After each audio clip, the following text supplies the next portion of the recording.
overlooking na resto dito sa Norsagaray, Bulacan? Dahil nga nagkikrave ako ng pansit ay nakarating ako rito. Malawak at maaliwalas ang lugar. Malawak nga ang parking area nila dito. Dito pala to sa Petra's Kitchen and Cafe. Ito yung kanilang operating hours.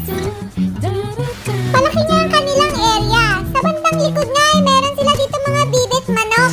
Natutuwa nga si Baby Jack Jack sa mga to. Meron nga rin pala silang event place pero hindi pa raw to ayos.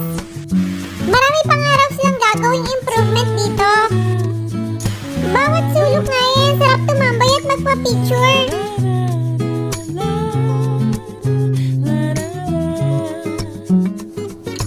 Hindi lang talaga tiyan ang mabubusog sa inyo rito, pati na rin ang inyong mga mata.